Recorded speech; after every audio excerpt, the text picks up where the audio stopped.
পবিত্ৰ ভাদ মাহত আজি আমি ঢেকীয়াখোৱা নামঘৰলৈ আহিছোঁ। এইখন হৈছে ঢেকীয়াখোৱা নামঘৰ।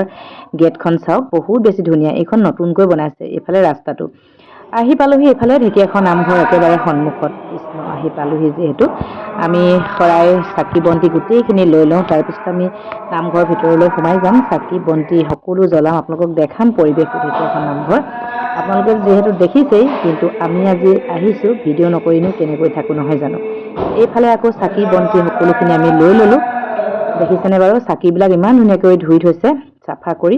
আৰু ইফালে মন্দিৰৰ ভিতৰলৈ প্ৰৱেশ, সেইফালে সোমাই আহিছোঁ। আৰু ইফালে এতিয়া আহি আছোঁ, চাকি বন্তি জ্বলাই লওঁগৈ। এইখিনি হৈছে বন্তি জ্বলোৱা ঠাই। এইখন হৈছে মেইন চাকি গছি চাওক। আৰু ইফালে হৈছে নামঘৰ ভিতৰত। সেইফালে বহুত বেছি গৰম আজি। আৰু ভকত বৈষ্ণৱসকল, যিসকল ধাৰ্মিক প্ৰেমী, সকলো নামঘৰত আজি। আৰু এয়া হৈছে ঢেকীয়াখোৱা নামঘৰৰ প্ৰথম গেটখন হৈছে। আমি এতিয়া সোমাই আহিছোঁ ভিতৰলৈ, দেখাই দিছোঁ অলপ অলপ। চাকি বন্তি জ্বলালোঁ, এতিয়া ওলাই আহিছোঁ। বাহিৰৰ পৰিৱেশটো দেখাম, চাবচোন আপোনালোকে। নামঘৰৰ নিচেই কাষতে লাগি আছে বহুত সুন্দৰকৈ দোকানবিলাক। সকলোৱে মংগল হওক তাকে কামনা কৰিলোঁ। আৰু এতিয়া আপোনালোকক বাহিৰৰ পৰিৱেশটো দেখাম, চাবচোন। এইখন হৈছে নামঘৰৰ গেটখন, চাওকচোন ইমান ধুনীয়া লাগিছে নহয়। আৰু এইবিলাক হৈছে দোকানবিলাক।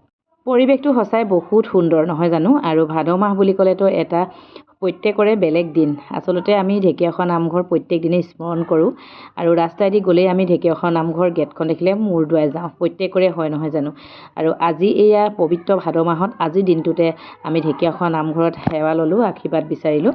আৰু এতিয়া আমি ওলাই আহিছোঁ। এইফালে চাওকচোন বাৰু, এইফালে অকণমান বতৰো বেয়া হৈছে, সেইকাৰণে জল্দি যাওঁ বুলি ওলাই আহিছোঁ। চেহেৰা যেনেকুৱাই নহওক, ফটো মেইন হয়, সেয়েহে গোটেইখিনিয়ে লগ লাগি এনেকৈ একপি ফটো মাৰিলোঁ। আৰু এইফালে ঢেকীয়াখোৱা নামঘৰ একেবাৰে ৰাস্তাৰ কিনাৰতে লাগি আছে ৰুদ্ৰাক্ষ থান, দেখিছেনে। এইখন গেটখন সোমাই আহিলোঁ। থানখনতো এপাক মাৰিলোঁ, চাকি বন্তি জ্বলালোঁ ধুনীয়াকৈ, বহুত বেছি ভাল লাগিলে। এইখন হৈছে থানখন, সেয়া চাওকচোন। আমি ইয়াতে ল'লোঁ ৰুদ্ৰাক্ষৰ গুটি। এইকেইটা হৈছে ৰুদ্ৰাক্ষ গুটি। আচলতে ৰুদ্ৰাক্ষ থান হৈ ইয়াত অৰিজিনেল ৰুদ্ৰাক্ষ গুটি পায়, সেয়েহে সোমালোঁ, পূজা কৰিলোঁ, চাকি বন্তি জ্বলালোঁ। আৰু এই ৰুদ্ৰাক্ষ গুটিকেইটা আমি পূজাৰীজনৰ পৰা বিচাৰি আনিছোঁ। তেওঁ আমাক কৈছে বহুত নিয়ম নীতিৰ মাজেৰে ৰুদ্ৰাক্ষৰ গুটিকেইটা ৰাখিব, চোৱা কিবা কিবি এনেকুৱা ধৰণৰ জেগাত নাৰাখিব, বেয়া ঠাইত।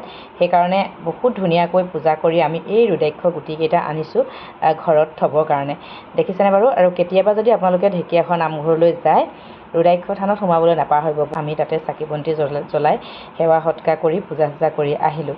আৰু ঢেকীয়াখোৱা নামঘৰলৈ আহিলোঁ, আপোনালোকক অলপ ভিডিঅ' কৰি দেখালোঁ। কিমানখিনি কি দেখাব পাৰিছোঁ নাজানো, তথাপি ভিডিঅ'টো শেষলৈকে চাব। আৰু ভিডিঅ'টো চাই ভাল পালে লাইক কমেণ্ট শ্বেয়াৰ কৰিবলৈ কিন্তু একেবাৰে নাপাহৰিব দেই। আজিলৈ বাই, ইমানতে সামৰিছোঁ।